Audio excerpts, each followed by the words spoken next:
tudo bom? Então, estamos aqui mais uma vez, né, com a Fábrica de Mentes Inquietas para poder realmente hoje fazer um podcast já com dois convidados. Um você já conhece, que é o doutor Afonso, né, Afonso Henrique Silva Júnior, Souza Júnior, né, e o doutor Marcelo, que também, Marcelo Solidar, que é mestre em ciências. Nós estamos aqui para conversar um pouquinho sobre as influências, sobre as infecções do aparelho digestivo.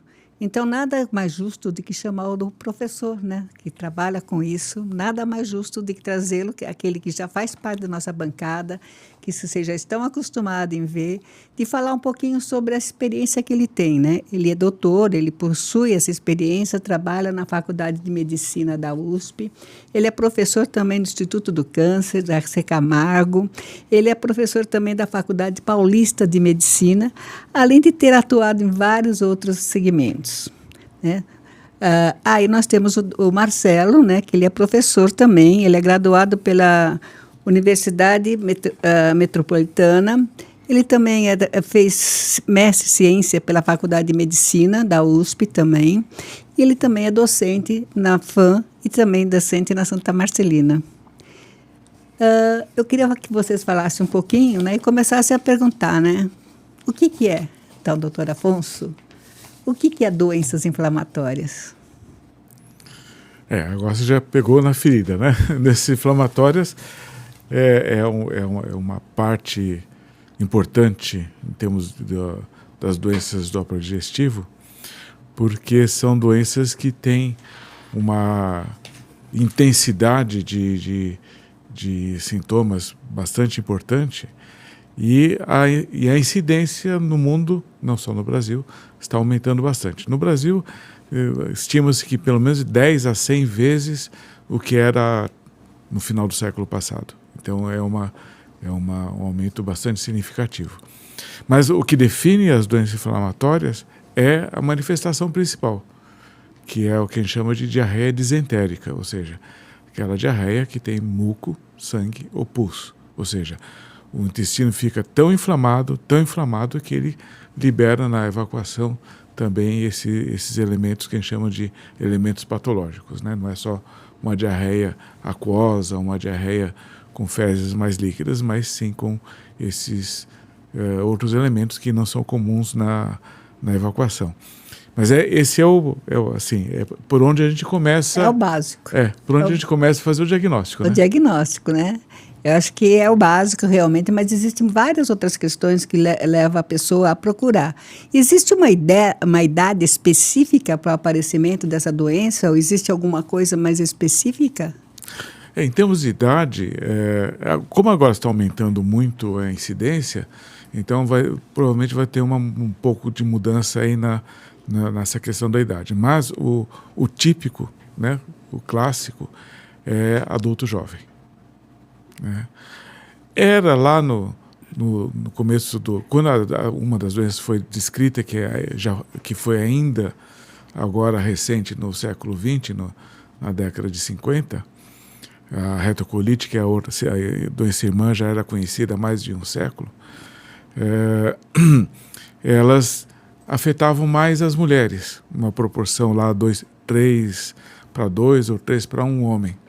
Hoje em dia, e nesse aumento, a gente pode dizer quase vertiginoso, né, da incidência, igualaram os dois sexos em termos de incidência. Então, hoje a gente encontra homens e mulheres, principalmente adultos jovens, mas também os que a gente pode chamar de meia-idade, e tem um outro pico, que é lá em torno dos 60 anos de idade, que é outro momento que tem casos novos, o que não era comum anteriormente.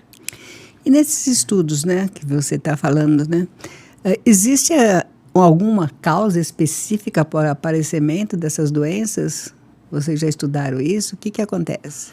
A comunidade médica, principalmente a comunidade médica, já estudou bastante isso lá quando foi descrita a doença, com várias hipóteses, né? Ela podia ser geneticamente determinada, poderia ser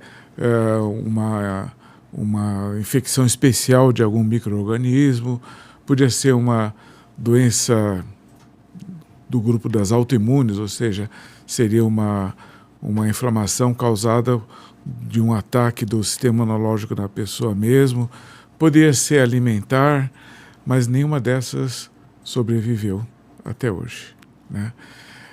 Havia uma noção de que também poderia ser de origem psicológica, psicogênica, ou depois o Marcelo vai falar os outros termos melhores, mas lá no começo não se conseguiu fazer uma associação de causa e efeito com elementos da psique da pessoa. Estou falando isso primeira metade do século XX até os primeiros 2/3 do século XX, né? Agora a gente tem algumas novidades, né? E o Marcelo também é um porta-voz dessas novidades, então vai ser interessante. O Marcelo é psicólogo, ele fez o mestrado dele, né, em cima dessas doenças, principalmente a doença do Crohn. Mas qual a diferença, então, entre retocolite e doença do Crohn? Depois pergunta, ele vai. Né? Eu falei doenças irmãs, né? Mas não são irmãs gêmeas, né? Isso. Não são irmãs gêmeas. Então, a doença de Crohn, que é o que a gente vê esse crescimento muito grande, muito rápido nas últimas décadas, que traz esse quadro que eu falei de diarreia com sangue, muco, pus, é uma doença que pode afetar qualquer segmento do tubo digestivo, rigorosamente, desde o fundo da garganta até o ânus, né? Mas 1/3 ou 2/3 afeta a parte do tubo do intestino, entre intestino delgado e intestino grosso, né? 10 a 15% tem questões no ânus, muito no final do reto e no ânus. Estou falando de doença de Crohn. E eventualmente pode ser no estômago e no esôfago, mas são casos muito pouco frequentes. Já a retocolite ulcerativa, que é a doença irmã, que é conhecida há mais tempo ainda, desde o século XIX, metade do século XIX já se conhece ela, ela afeta só o intestino grosso. Falar só intestino grosso parece pouco, mas não, é muito, né? O intestino grosso tem quase 2 metros, mas afeta segmentarmente o intestino grosso. O intestino delgado, ele não é afetado pela retocolite, por essa doença, e o ânus é menos gravemente afetado na retocolite quando comparado com a doença de Crohn. A doença de Crohn é mais destrutiva, né? E a retocolite era mais uma inflamação, não digo superficial, mas comparativamente com a retocolite, com a doença de Crohn, é uma inflamação mais superficial no intestino. Mas a manifestação é a mesma. É diarreia com sangue, muco e pus. Agora, como a retocolite só afeta o intestino grosso, então, em último caso, a gente poderia pensar que retirando todo o intestino grosso, a pessoa fica curada ou livre da doença, porque não vai ter nenhum quadro associado ao intestino delgado ou qualquer outra parte do corpo. E na doença de Crohn, se nós tirarmos o segmento doente, mesmo que seja extenso, a doença pode voltar no segmento remanescente. Aliás, volta, né? Uma frequência alta. Você estava falando, né, que a doença do Crohn, então, é a mais séria, é a mais perigosa, entre aspas, Sim. Ou a mais difícil de ser tratada? É mais difícil deixar a pessoa livre da doença, né? Porque se na retocolite, como eu disse, em última possibilidade, pode-se retirar cirurgicamente o intestino grosso todo, e aí como reconstituir o trânsito intestinal até o ânus, ou fazer uma ileostomia, que é a sutura do intestino delgado na pele do abdômen definitivamente, são situações que têm seus desdobramentos, mas a pessoa pode ficar livre de ter novas inflamações. Na doença de Crohn, não. Tira-se até um segmento extenso no outro segmento remanescente, seja do intestino grosso, seja do intestino delgado, pode voltar a doença, e volta a doença, né? O clássico é admitir que 60% das pessoas podem ter a volta da doença no segmento remanescente. Uma curiosidade, doutor Afonso, sobre a retocolite ulcerativa. Já houve casos em que se retirou todo o intestino grosso e ainda assim a doença continuou? Não. Não, né? Porque tirando todo o intestino grosso, vai restar o intestino delgado, e aí pode-se fazer o que chama-se bolsa ileal, que é fazer uma adaptação do final do intestino delgado para ter uma função de reto, né, de reservatório, para deixar as fezes se acumularem antes de serem eliminadas, mas nesta bolsa a doença não volta. E no restante do intestino delgado para cima, também não, e no estômago também não, e nem outra parte. Mas o Crohn também faz a cirurgia? Quando eu falei uma palavra destrutiva, né, quando tem uma destruição importante de algum segmento do intestino.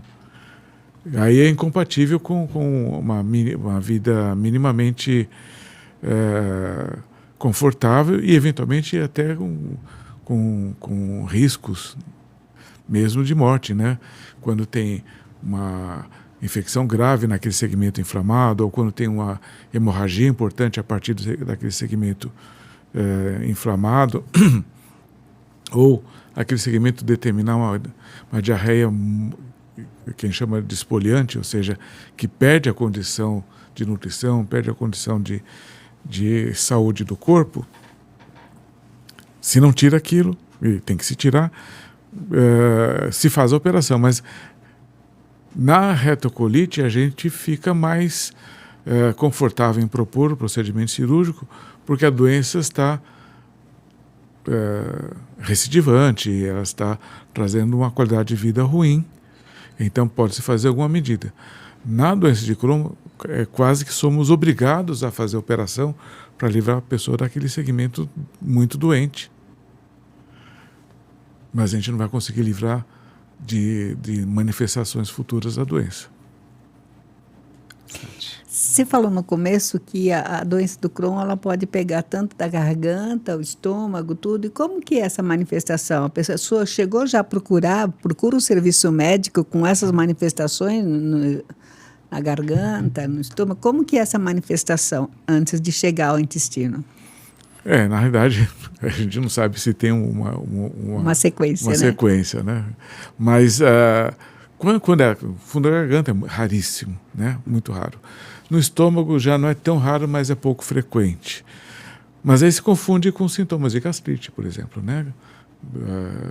Queimação no estômago, dificuldade para digestão, dores em cólica, mas umas dores no alto do abdômen, que são comuns na gastrite e se confunde, né? Mas se a gente for fazer uma proporção, ou de olhos fechados, a pessoa se apresenta com sintomas de gastrite, a gente pode apostar que seja gastrite e não doença de Crohn. A doença de Crohn vem, às vezes, por força do diagnóstico que, no estudo endoscópico, se mostrou que as lesões não são da gastrite, mas sim de doença de Crohn. Ou no duodeno. Mas são muito pouco frequentes, né? A gente não leva em consideração. Quando tem alguma queixa do estômago, a gente nem põe no elenco de possibilidades a doença de Crohn. Ela vem, às vezes, para nos surpreender, mas é pouco frequente. Interessante, né? Voltando agora a uma questão um pouco mais psicológica, né? Você percebe que tanto o estômago como o intestino são coisas bem afetivas mesmo, bem do questionamento afetivo. O estômago é o primeiro órgão, né, que a criança encontra lá do afeto, né, porque ela recebe o leite da mãe primeiro e dependendo de como ela está recebendo, ela vai amar ou vai odiar, né? Então a questão do afeto está muito ligado ao estômago, né? É o tubo digestivo todo, né? Sim. Mas o intestino, na minha opinião, você contém a raiva muitas vezes. Ou você põe tudo para fora ou você segura tudo, né? Porque depende de como você está lidando com essas situações emocionais. E aí é por tua conta, Marcelo, como que foi isso? Por que você teve esse interesse em estudar essa parte, né? O que aconteceu aí na sua trajetória? O meu interesse é interessante. Como você disse uma vez, eu nunca esqueço. Você disse, você não entrou aqui por nada. Né? Apesar de... Para aí, né? O aqui é lá na sala da psicologia, do departamento de gastroenterologia, né? Onde atuava a Marlene. Infelizmente, há pouco tempo ela teve que se desligar do hospital, mas onde atuava a Marlene como centro irradiador de formação, de pesquisa, né? Então, este aqui, só para contextualizar. Uhum. É interessante porque a gente teve uma primeira conversa no seu consultório, Sim. onde eu atendo hoje também. E ali você me convidou para fazer esse mestrado no Hospital das Clínicas. E foi muito interessante, porque logo de começo eu me interessei muito, lembra? Uhum. Né? Me interessei muito, e aí a professora Marlene, chama de professora porque vai ser eternamente minha professora, né? E logo de começo você começou a falar sobre a cirurgia bariátrica. E eu tinha feito um estágio bem curto na faculdade, ainda no último ano, com pacientes bariátricos. E foi muito interessante, porque a minha queixa na época era que eu queria fazer estágio de psicologia hospitalar, e não deu. E eu falei, nossa, mas pacientes bariátricos não vai ser tão interessante. E foi incrivelmente interessante. Trabalhar com pacientes bariátricos foi quando eu comecei a olhar mais para essa questão do aparelho digestivo e o quanto o sofrimento ele é colocado no corpo, de uma forma muito simbólica. E aí, entrando em contato com você, que, repito, não foi por acaso, e quando você me convidou, quando a gente sempre começou a conversar, e depois eu conheci o Dr. Afonso, eu falei, isso vai ser interessante. Uma psicóloga com mais de 40 anos de experiência aqui no Hospital das Clínicas, e com o Dr. Afonso, que logo começou a falar sobre a doença de Crohn, as doenças inflamatórias intestinais, isso me trouxe como uma iluminação de um desejo que eu pudesse fazer ali numa pesquisa. E que a gente pudesse levar não só para a medicina, mas para a psicologia, entre outros tipos de disciplina, o que a gente encontrou nessa pesquisa. Uma pesquisa idealizada por vocês dois. Sim, um desafio muito grande, né? Como o doutor Afonso falou, é uma doença que praticamente ela tem uma explicação orgânica, né? Diz que tem uma inflamação, tem uma diarreia, que eu falo que é colocar para fora tudo aquelas angústias, as dores que existem, né? E ao mesmo tempo difícil de poder provar ou mostrar realmente que existe algo também emocional, que existe algo também da angústia, né? Eu acho que foi um desafio muito grande, né, Marcelo? Foi muito grande, porque apesar da gente aplicar nesses pacientes o psicodiagnóstico de Rorschach, que é um método projetivo, que veio da psicanálise, as entrevistas semidirigidas foi ainda mais interessante. Porque foi onde a gente encontrou o abuso sexual, mães autoritárias e controladoras, vários eventos estressantes que esses indivíduos vivenciaram antes dos primeiros sintomas da doença de Crohn. E isso me chamando muito a atenção, como encontramos também no psicodiagnóstico de Rorschach, que essas primeiras relações no começo da vida, como você falou aqui logo no começo, é muito interessante, porque é onde o bebê começa a conhecer o mundo. É por meio desta mãe, é por meio do cuidador. O Winnicott vai falar dessa relação mãe-bebê, de uma mãe suficientemente boa. Melanie Klein vai falar do seio bom, seio mal. Né? Ou seja, o amamentar não é só o amamentar. O amamentar é o aconchego, é o acolher o bebê. É o momento que se apresenta para o mundo, né? É o momento que você está apresentando a criança para esse mundo todo, né? Então, quer dizer que mais outras questões estão envolvidas, né? Que eu acho que existe uma questão, sei lá, bem genética, alguma coisa parecida que possa produzir essa doença. Mas, além disso, não sei. Aí você me corrige, né? Não, eu acho que é isso mesmo. Quando eu falei lá no começo que não tinha uma razão específica para a doença, ela é muito bem conhecida, né? Se olhar no microscópio todas as camadas do intestino, tem uma coerência absoluta em termos inflamatórios, tudo. Agora, por que acontece? Tal intensidade de inflamação exatamente naquele segmento do intestino, é aí que a gente não tem todos os dados, né? Então, como vincular os aspectos psíquicos, né, com diretamente um segmento do intestino que vai se inflamar, né? Bom, a gente pode socorrer um pouco da genética. Hoje, eu disse que lá a genética não tinha uma razão específica, não era a razão específica de acontecer a doença, mas hoje a gente sabe que tem alguns genes que predispõem à doença. Não determinam, mas predispõem.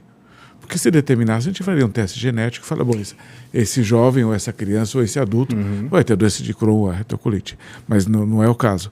Então tem alguns grupos de pessoas na população que têm alguns genes que predispõem à doença, né? Tanto que, e também, por outro lado, hoje o tratamento mais eficiente, vamos pôr assim, são o que chamam de drogas biológicas. São medicamentos que são usados para interromper a sequência de eventos que a gente chama de cadeia inflamatória. Então, entre o estímulo para começar um processo inflamatório em qualquer lugar do corpo e ele se desenvolver, passa por vários mediadores proteicos, e esses mediadores proteicos, alguns deles, são alvo de anticorpos que são injetados na pessoa para reduzir a quantidade de proteínas intermediárias e não chegar no efeito final, desde o estímulo original, o efeito final de uma grande inflamação. Então, esse é a questão biológica. Agora, isso está envolvido com o sistema imunológico próprio da pessoa? Parece que não. Agora, e com a alimentação? Você falou que não. Tá também não. Também a alimentação, a gente não conseguiu provar até hoje que tem alguma razão específica alimentar. Entre os elementos externos que podem atingir o corpo, o único que existe é o cigarro. O cigarro está associado à recidiva de doença de Crohn. Eu acredito que a obesidade tem a ver com a alimentação e muito. Sim. Né? Muito. Mas a doença de Crohn, retocolite ulcerativa, acredito que não. Porque se pensarmos o bebê nas primeiras relações com o mundo, né, ele ainda não tem a linguagem, ele ainda não tem a fala. Ou seja, ele começa a se expressar por meio do corpo. É a diarreia, é a cólica, é o gritar, é o chorar. Sim. Ou seja, ele se expressa pelo corpo. E o adulto, não só na obesidade, você tem um grande conhecimento sobre isso, mais do que todo mundo no Brasil. Mas os pacientes com retocolite ulcerativa e doença de Crohn, apesar de eu não ter estudado retocolite ulcerativa, mas li muitos artigos, estudos, eles regridem muito diante da doença. E isso é muito interessante, porque o adulto ele precisa lidar com o conflito psíquico. Mas aí eu vou pôr o dedo onde eu não posso, né? Mas quando você fala regride, eu sei que é um jargão, né? Quando você fala regride, você está falando que a pessoa tem um comportamento como se fosse mais primitivo na vida, né? Mais as estruturas que estão funcionando no começo da vida, né? Mas é que ela não chegou. A minha questão é essa, ela não chegou lá, né? Rigorosamente ela não regrediu, não, ela ficou lá. Ela ainda está lá. Ela está fixada no momento. Fixada, exatamente, e ela não tá regredida. Presa no momento. Interessante. Porque é muito interessante, né? Tanto que a doença de Crohn, normalmente ela começa quando? Não é no início da vida adulta? O início da vida adulta é cheio de estresse. Então, eu acho que talvez o aumento da incidência do Crohn está aí. Porque que nós estamos passando num mundo muito difícil, se formos juntar tudo, né? Quer dizer, as pessoas têm que assumir alguns papéis e isso dá muito medo. Dá muito medo. Se ela está fixada, ela não tem como ela voltar ou querer ser de repente. Por isso que está a questão do emocional aí. E nesse país, né? Acho que no mundo, tá? Nós estamos vivendo um momento tudo muito mágico, muito rápido, muito ligeiro, uma cobrança muito intensa. A pessoa não aguenta. Tem que ter desempenho de qualquer jeito no imaginário. Tem que ter desempenho e tem que fazer assim tudo muito na rapidez, né? Tudo para ontem, né? Então, o pensamento tem que ser mais rápido. E se ela vem num momento de uma fixação onde está muito mais regredida, que a gente fala da regressão, a angústia aumenta, ela não vai conseguir nunca. ou vai ter uma dificuldade contínua sempre, né? Porque você também lá na pesquisa, você viu que tem alguns dados do psicodiagnóstico que são da estrutura original e tem dados que são de consequência, né? Então, ansiedade... dificuldade de relacionamentos. Que são as consequências Disso tudo. Disso tudo. Não consegue assumir, né, Marcelo? Você que viu. Não consegue assumir uma fase adulta, entre aspas, né? Quase que normal, né? Fica sempre voltando à doença em momentos que ele não dá conta, não é isso? Como que é isso? E que, acredito, está muito ligado a essa questão da mãe autoritária e controladora. Porque na pesquisa foi muito alto. Então, você acha que logo no começo da infância, né, ainda quando bebezinho, como você falou, existe um desejo talvez muito forte daquela mãe que quer o filho como se fosse dela ou continuação dela? Porque essa mãe tem um controle não só da parte psíquica da criança. Essa mãe tem um controle também do corpo dela. E aí esse bebê, essa criança, esse adulto vai colocar o corpo para jogo. Vai colocar o corpo para jogo diante desses conflitos. Né, onde a palavra dessa mãe atravessa. Em que sentido eu digo a palavra dessa mãe atravessa? Porque essa pessoa se torna o desejo dessa mãe. Sim. Ela é um objeto da mãe. É a continuidade dessa mãe. É a continuidade dessa mãe. Sabe, que é aquilo que eu não consegui realizar, eu vou tentar realizar no meu filho. É uma gestação eterna. É uma gestação... concordo com você plenamente. Mas tudo bem. Vocês psicólogos, né? Tem uma questão assim, eu me pus agora instantaneamente no lugar que está nos ouvindo. Por favor, não deixe de dar o like, né? Você tem que falar isso. Deixe de dar o like, gostei, curtir, passar para os amigos e aí passar para os familiares, porque são informações muito importantes. Só que até agora a gente ficou assim meio entendendo aquele ser, né? Ser humano. Em torno dele, o que aconteceu. Agora, aquele ser está lá no mundo, né? No nosso mundo, né? Não dele. Está no nosso mundo. A gente não vai reconhecer essas coisas todas. Sim. Né? Perfeito. Então, eu quis dizer assim, não vá procurar essas coisas nas pessoas que estão em volta de você, porque isso é coisa só de interpretação de altos especialistas, né? De uma pesquisa exploratória ainda, né? E você que viu essa estrutura, você que disse, e os dois concordaram que são eventos muito no início da vida das crianças, mesmo que a gente não saiba se a criança vai ser ou não portador de uma dessas doenças, teria uma profilaxia que a gente podia pensar? Não, a mãe deveria pensar quando está lá com o seu bebê nas primeiras semanas, meses de vida, se ela cuidar disso ou daquilo, a criança tem menos chance. É difícil. É por isso que a psicanálise não acredita nessa questão da prevenção.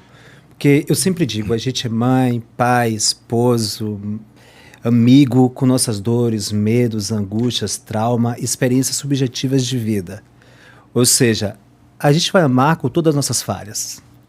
Ou melhor, com todos os nossos sintomas. Então, de que jeito que colocamos esse sintoma na relação do outro, com o outro, aí é uma outra questão. E é diferente, né? Quando é seu, é muito difícil você separar algumas coisas. É seu, né? Você coloca como seu, né? Uma produção sua.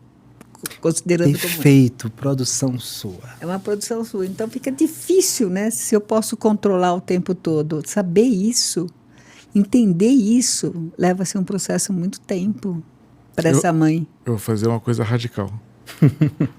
Então, a única profilaxia possível é a pessoa fazer terapia antes de ter a criança. Será? Porque na hora que... Não acho que iria digitar assim. Porque na hora que você pega a criança e você vê como se fosse... Eu consegui...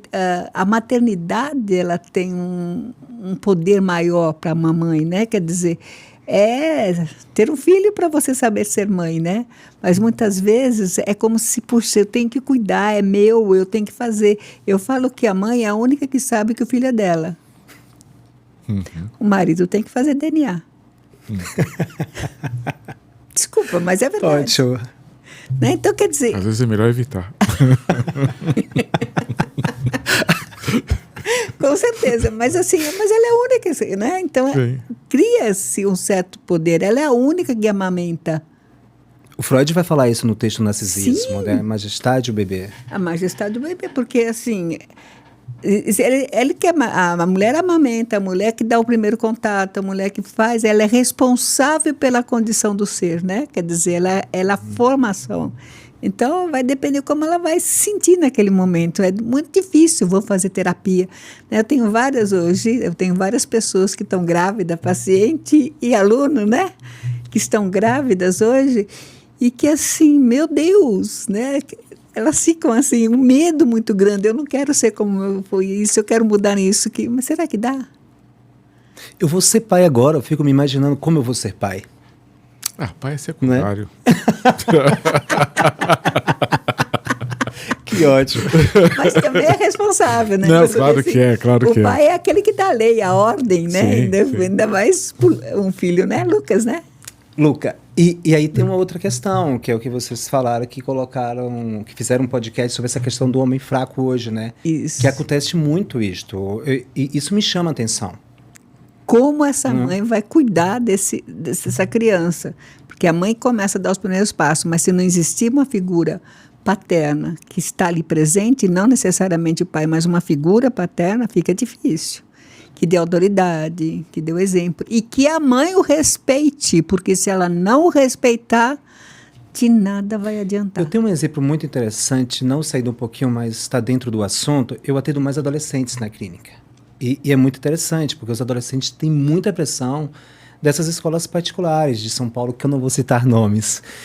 Mas teve um paciente que eu atendi, por exemplo, que ele tinha medo. Ele foi para análise com 14 anos. E ele tinha medo de jogar futebol, porque ele achava que podia quebrar uma perna. Para ele chegar no restaurante, ele precisava pedir uma água. A mãe pedia água para ele. Depois ele fez isso com a namorada também de 14 anos, 15 anos. Esse paciente, ele tinha medo de brincar em um parque, ou seja, ele não podia ir para o mundo, ele só ficava dentro do quarto, trancafiado. E para pedir o almoço, ele pedia para a mãe para o WhatsApp. Então, nós estamos falando aqui que existem várias questões que estão em jogo, né? Existe uma relação da mãe e do pai, mas existe também uma relação da sociedade de hoje. Sim. Não, eles são representantes da sociedade, né? Sim. Quer dizer, eles estão fazendo... Não existe o sintoma sem a cultura, né? Estão fazendo de acordo com a baliza que tem que seguir, né? Porque quando eu era pequena, eu ia para a rua brincar. Eu não ficava em casa. Marcelo também. Você também, né, Marcelo? Sim. Mas eu muito mais. Ficava até 10 horas da noite, era o horário básico que o meu pai deixava, brincando na rua. De corre, de pique. E eu estou trazendo esse exemplo por quê? Porque este garoto, por exemplo, ele dormiu com a mãe até os 11 anos, depois que ela se separou, quando ele tinha 4. Tá. Aí é outra questão, né? E vou voltar lá na questão da pesquisa com isso, né? Ou seja, e esse garoto foi para análise, e ele começou a ficar muito bem, depois de poucas sessões. E a mãe começou a perceber que teve um efeito, isso incomoda a mãe. Sim. E aí a mãe me procura querendo conversar comigo, a gente agenda uma sessão. Sim. E a mãe diz assim, Marcelo, eu queria entender, porque assim, eu estou um pouco preocupada com o meu filho. O que está acontecendo? Ele está começando a sair para a rua, eu estou percebendo que ele está melhor, ele está com menos medo e etc. E eu pergunto, mas por que você está preocupada? Você está se escutando? E ela cai na risada. Ela diz, é verdade, do que eu estou me queixando? Eu falei, a questão é você. Me fala você sobre a tua angústia. E ela me conta todo o caso, que ele dormiu com ela até os 11 anos, etc, etc. E na penúltima sessão com ele, porque depois ela tira ele da análise. Lógico. Perfeito, eu sabia que você ia falar lógico, né? Então, assim, o que aconteceu? Ela fez a transferência do pagamento para ela mesma. Que na psicanálise vai chamar de ato falho. Não é? E quando ela faz o pagamento para ela mesma, fala, olha, você não fez o pagamento para mim. Ou seja, ela está dizendo o quê? Que só ela pode cuidar do filho dela, mais ninguém. Aí quando foi na outra sessão, eu quis falar com o pai dele, que é separado. E que ele não tinha mais uma relação com o pai. Depois da análise, ele começou a se aproximar mais do pai. E a se aproximar mais da mãe também, mas de uma forma agora saudável. E não simbiótica. Quando eu convido esse pai, a mãe diz, Marcelo, estou tirando meu filho de análise porque agora estou sem dinheiro para pagar e etc, etc, etc. Isso é muito comum, né, quando você atende não só adolescente, ou que ainda não conseguiu se tornar adulto. É muito comum que se é a mãe que paga, nossa, ela realmente tira a criança quando ela começa, ou adulto, ou semi-adulto, né? Fala que é para a pessoa escolher, ou você faz terapia, ou você faz isso, ou você faz aquilo outro, porque eu não vou te pagar mais. E que está muito ligado com a questão da pesquisa, de mães autoritárias e controladoras, ou seja, esses filhos ficam o tempo inteiro tentando agradar essas mães. Tanto que 55% da pesquisa são pessoas solteiras e todas elas moram ainda ou com a mãe ou a casa em cima da casa da mãe. E isso nos chama muito a atenção. E tem uma coisa interessante, porque é impossível de agradar o outro. Não desgruda. Não desgruda. Não, cada vez mais fica unindo. Quando tenta fazer essa separação, a mãe enlouquece. Se faz de coitada, chora, diz que vai ficar sozinha. Ou fica doente. Ou fica doente. O doente para reaproximar aquele produto que está se distanciando, né? Agora, é interessante que esse perfil está sendo conhecido, né? Agora tem pouca literatura científica a respeito, né? Não é inaugural, mas está perto do inaugural. E ainda isto não entrou dentro da questão de como fazer a combinação dos tratamentos, né? Sim. Se a gente pensa lá no tratamento básico, né? Digamos que seja só uma diarreia simples, não essa com sangue e mucopus, a gente pode usar remédios mais simples. Em fase intermediária pode usar os corticoides, quando é grave, mas não tão grave. E até esses biológicos que fazem reduzir a inflamação e, eventualmente, deixar a pessoa livre dos sintomas por bastante tempo, mais que com os outros medicamentos tradicionais. Agora, você chegou a enfatizar a questão do adulto, e eu falei que o adulto jovem é o período da vida onde tem mais incidência dessas doenças, mas hoje em dia também cresce um pouco, nem tanto, o número de crianças e adolescentes com a doença. Né? Então, consequência, vamos assim dizer, se a gente está aqui delineando uma causa e efeito, a consequência da doença a consequência de manifestar a doença pode acontecer até em tempos mais anteriores na vida, né? Criança e adolescente. É um estudo que tem que começar a ser feito, porque como que vai ficar, né? Nós não conseguimos nessa hora entender direito, né, o porquê. Mas que tem uma relação, com certeza, com essa mãe, tem. Mas aí eu ia perguntar para você, né? Eu acho que assim, sabendo disso, como que ficaria o tratamento? Porque só medicação não vai ajudar. Então, talvez essa medicação, mesmo você lá cercando todas aquelas questões da medicação, ele vai retornar a uma doença de Crohn. Quer dizer, ele tem uma arma para ele, quando ele não aguenta dar conta de alguma coisa aí fora, ele volta a ficar doente. Na criança ainda não posso falar, porque eu não tenho ideia de como vai ficar isso se a criança manifestar.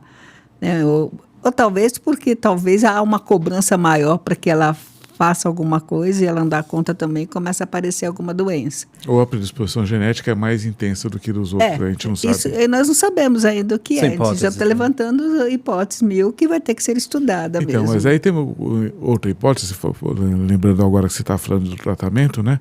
As drogas mais tradicionais de tratamento, elas ajudam a debelar o quadro em crise, né? Esses biológicos que eu falei, se usados continuamente, eles estão limitando o processo inflamatório que iria desaguar na inflamação. Calma, eu já ficou animada. Que vai desaguar no quadro clínico e na manifestação lá, como eu disse, a destruição do intestino, não do intestino, mas das camadas do intestino, exigindo depois uma reparação, cicatrização, que pode ser até defeituosa. Mas esses biológicos a gente tem quanto? Da virada do século. né? E só nos últimos 10 anos é que a gente tem um uso mais intensivo aqui na nossa terra, principalmente. Será que não vai fazer mal para eles ficar represando uma manifestação? Então, mas não retorna? Perfeita pergunta. E no retorno também, depois, ele fazendo esse biológico... Retorna com muito menos frequência. Então, existem estudos comparando o biológico com o tradicional, né? E o biológico, ele inibe mais facilmente novas crises. Os tradicionais, eles quase não inibem uma próxima crise, só inibem aquela crise, né? Você falando isso, lembra a questão da obesidade, que retorna. Porque me chama a atenção, porque o que a gente percebeu nessa pesquisa, mas voltando a reforçar, que são hipóteses, né, praticamente 70% destes portadores de Crohn tiveram os primeiros sintomas após um evento estressante muito significativo. Um abuso sexual, a perda de um ente querido, a descoberta de uma doença crônica no filho, entre outros. E destes 31 pacientes, 3 foi após dias os primeiros sintomas, 17 após meses. E o restante, no intervalo entre meses a 2 anos. É um pouquíssimo espaço de tempo. E na pesquisa não foi uma pergunta realizada por nós a estes pacientes. Foram eles que trouxeram isto de uma forma livre e espontânea, informando que os primeiros sintomas apareceram depois destes eventos. São eles que relacionam. E isso é algo que eu acredito que todos os tipos de disciplinas têm que observar mais e olhar mais para estes pacientes. Porque quando o Dr. Afonso me fala sobre essa questão do tratamento biológico, com medicamento biológico, e foi muito interessante como você traz, né? Mas retorna como na obesidade. Teve uma paciente, por exemplo, que ela diz que tinha parado de tomar este medicamento. Isso que eu ia falar. Por isso que eu dei risada. Porque realmente, muitas vezes, eles param. Porque a doença em si, ela é uma proteção também para a pessoa não enlouquecer. Ela está ali como uma proteção, né? Então, é uma defesa. Eu falo que é uma defesa. Não adianta a gente culpar a paciente de fazer alguma coisa ou não, porque ela está se defendendo também. Aquilo lá veio para defender uma angústia, uma dor maior, ou um medo, muitas vezes, de assumir alguma coisa. Então, muitas vezes, parar de tomar o remédio é uma estratégia sem querer, tá? Ela não tem essa consciência, mas há uma necessidade. Por isso a psicanálise vai colocar o sintoma como uma obra de arte. Uma obra de arte que é no sentido que o sujeito encontra uma forma para lidar com aquele conflito.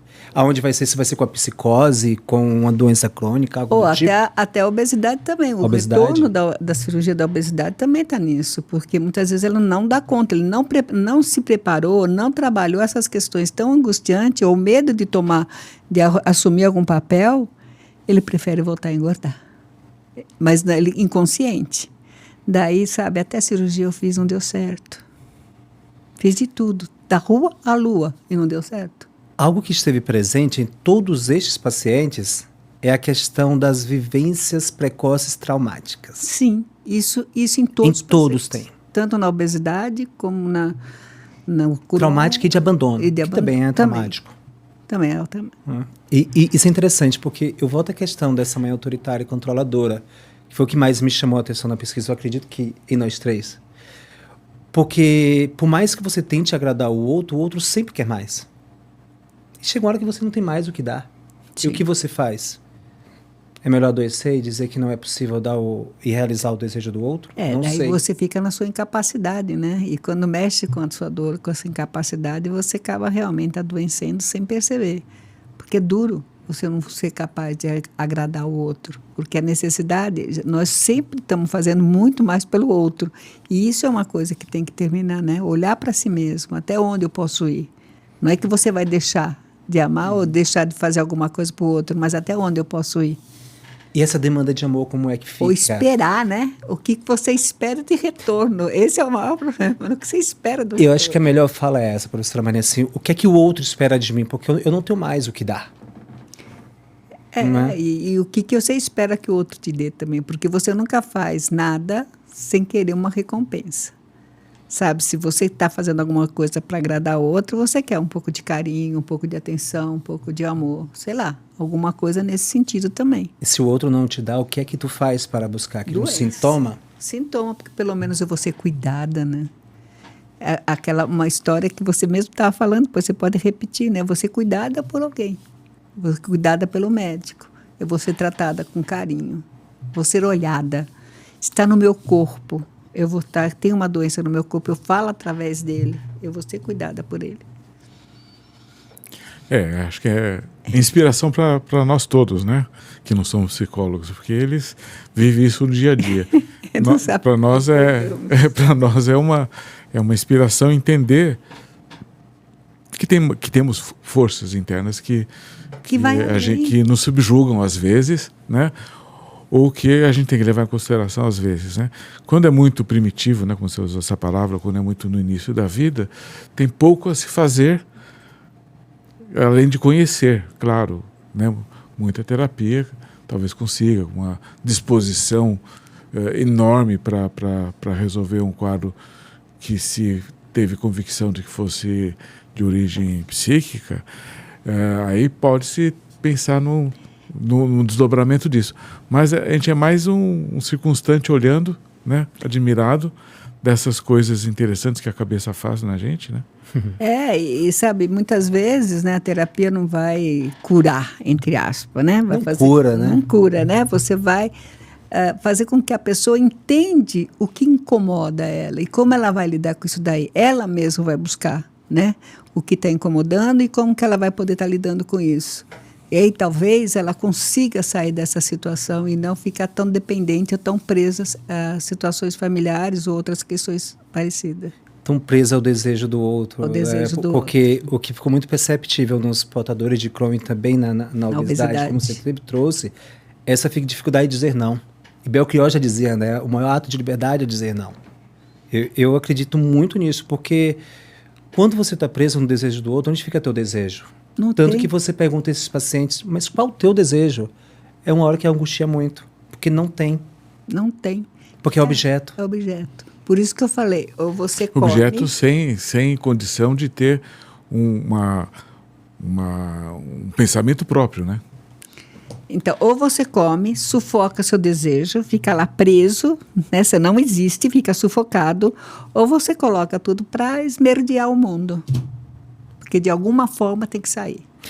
É isso, porque eu vou trazer o exemplo daquela paciente novamente que não quis tomar o biológico, né? E eu vou entrar nessa questão porque esses conflitos psíquicos precisam ser trabalhados nesses pacientes. E aí que eu acredito que a junção entre psicanálise, psicologia e medicina é essencial. Não só psicanálise, psicologia e medicina, mas um tratamento multidisciplinar com estes pacientes, como é feito com os pacientes com câncer. Porque estes pacientes precisam dessa escuta também, deste sofrimento que eles colocam no corpo. Por exemplo, essa paciente, ela diz que ela parou de tomar o medicamento biológico e explicava várias vezes para esse médico que a atendia. E esse médico dizia, mas eu não consigo entender. Por quê? O porquê que você para, porque é algo que vai melhorar muito a sua dor, vai melhorar muito o seu quadro clínico. E eu falava, você já falou com ele mesmo? E ela diz assim, Marcelo, eu já expliquei 4 vezes, mas ele não me escuta. E aí o que acontece, professora Marlene, doutor Afonso? Ela diz assim, o medicamento, ele faz com que apareça manchas no meu corpo.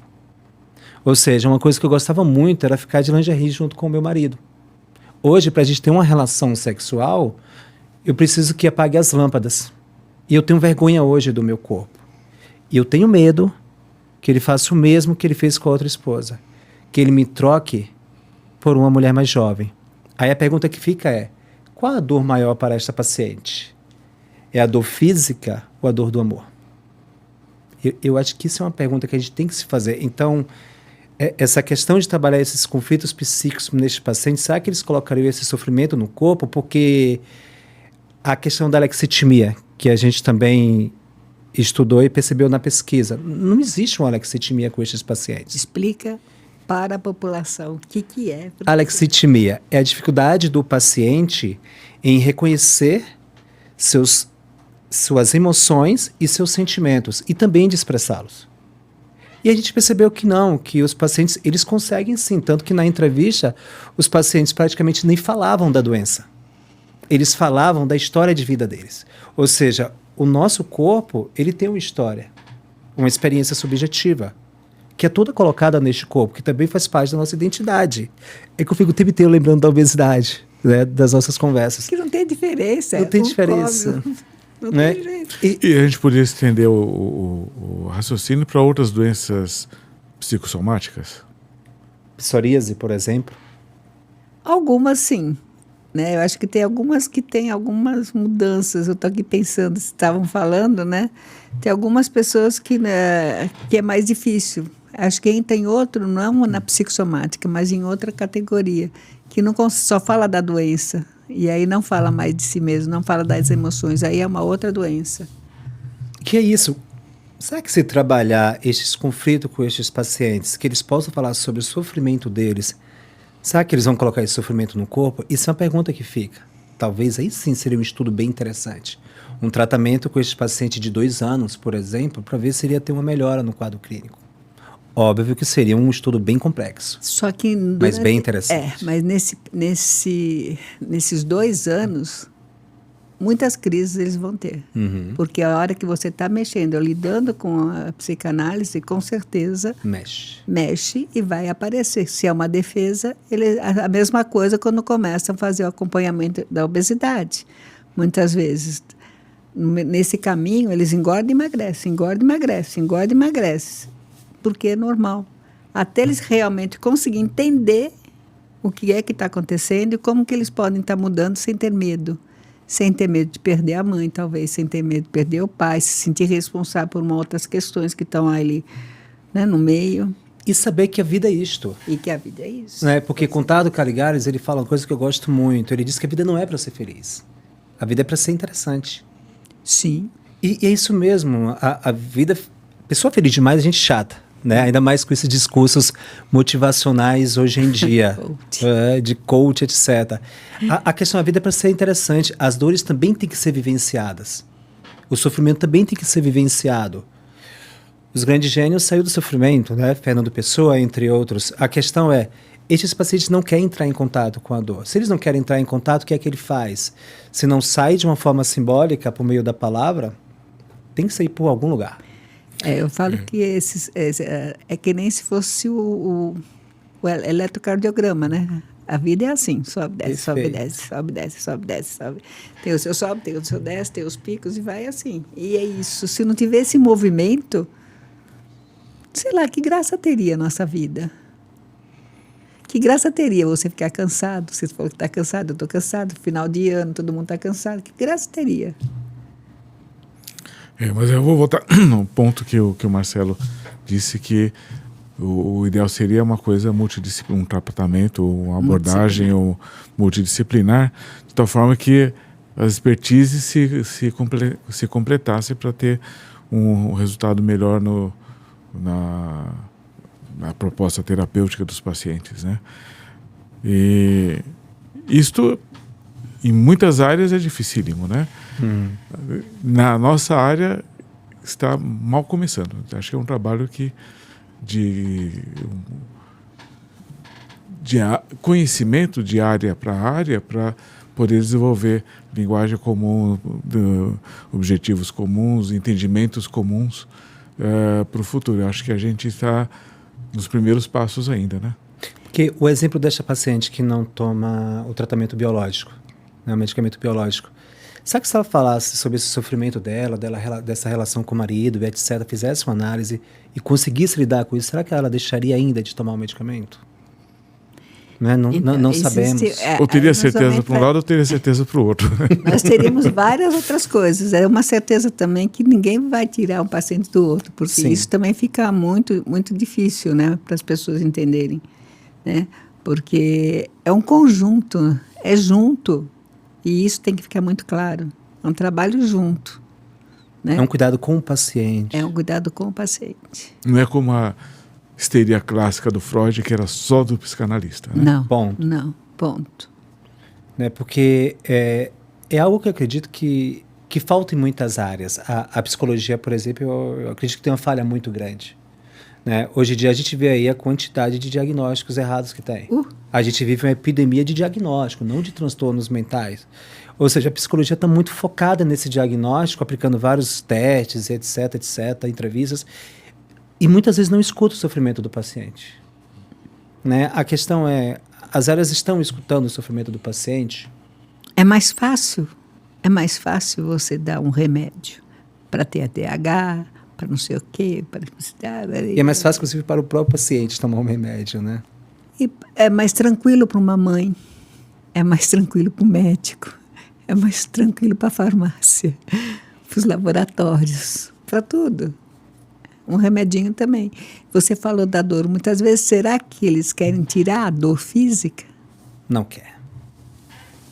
Não, com o primeiro pensamento, claro que não, né? Todo mundo quer ter uma vida mais coerente, confortável, etc. Mas aqui é o desejo consciente e o desejo inconsciente. Aí é uma outra coisa. Sim, aí tem que trabalhar a conjunção das coisas, né? Uhum. Aí é o trabalho de vocês. Porque os pacientes falam muito disso, de querer se livrar desta dor. Né? Mas durante a entrevista, olha que foi uma única entrevista de 2 horas, você vai percebendo que no fundo eles não querem. O que eles querem é a defesa deles. É a defesa. É a defesa deles. Mas eles querem se livrar de uma dor, de um sofrimento que é terrível, mas sem entrar em contato com eles. E isso é impossível.